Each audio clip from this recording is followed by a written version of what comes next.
കുറേ പേരുടെ ബർത്ത്ഡേയും ആനിവേഴ്സറിയും ഒക്കെ ഒരുമിച്ച് സെലിബ്രേറ്റ് ചെയ്യുന്ന ഒരു ഫംഗ്ഷന് വേണ്ടി ഉണ്ടാക്കിയ കേക്കാണ് കേട്ടോ ഇത്.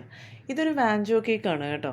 ഇത് ഒത്തിരി ഹൈറ്റിൽ വേണ്ടാന്ന് ആദ്യമേ കസ്റ്റമർ പറഞ്ഞിട്ടുണ്ടായിരുന്നു. പിന്നെ അതുപോലെ തന്നെ ഒത്തിരി ക്രീം വേണ്ട, അങ്ങനെ കുറച്ച് കുറച്ച് കണ്ടീഷൻസൊക്കെ പറഞ്ഞിട്ടുണ്ടായിരുന്നു. അപ്പോൾ അവരുടെ കണ്ടീഷൻസിനെല്ലാം വാല്യൂ കൊടുത്തിട്ട് അങ്ങനെ ഉണ്ടാക്കിയ ഒരു കേക്കാണ് കേട്ടോ. ഈ ഒരുപാട് പേര് വരുന്ന ഫംഗ്ഷൻ ആയതുകൊണ്ട് തന്നെ അവർക്ക് കുട്ടി കുട്ടി പീസസ് ആയിട്ട് കട്ട് ചെയ്ത് കൊടുക്കണമായിരുന്നു. അതുപോലെ തന്നെ കുറച്ച് പ്രായമുള്ള ആൾക്കാരാണ് വരുന്നത്. അപ്പോൾ ഒത്തിരി ക്രീമൊന്നും ആക്കി അങ്ങ് ഒരുപാട് മധുരമൊന്നും വേണ്ട എന്നായിരുന്നു അവർ പറഞ്ഞിരുന്നത്. അപ്പോൾ അവരുടെ ഇഷ്ടത്തിന് വേണ്ടി അതുപോലെ തന്നെ ഉണ്ടാക്കിയ ഒരു കേക്കാണ് കേട്ടോ.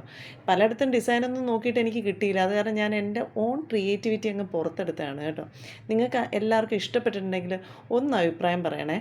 ഈ ഡിസൈൻ ഇഷ്ടപ്പെട്ടോ എന്ന്. ഞാൻ ആലോചിച്ചെടുത്ത ഒരു ഡിസൈനാണ്. എനിക്ക് ആലോചിച്ചപ്പോൾ ഇങ്ങനെയൊക്കെ കൊടുക്കാനാണ് തോന്നിയത്. പ്രായമുള്ളവർക്കും ഒക്കെ ഇഷ്ടപ്പെടാൻ ചാൻസ് ഉണ്ടെന്ന് തോന്നി.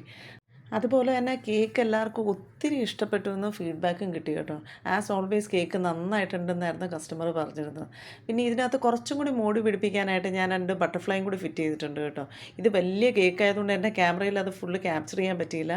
അപ്പോൾ എല്ലാവർക്കും ഇഷ്ടപ്പെട്ടിട്ടുണ്ടെങ്കിൽ ഒന്ന് സബ്സ്ക്രൈബ് ചെയ്യണേ. അപ്പോൾ ഓക്കെ ദെൻ ബൈ ബൈ.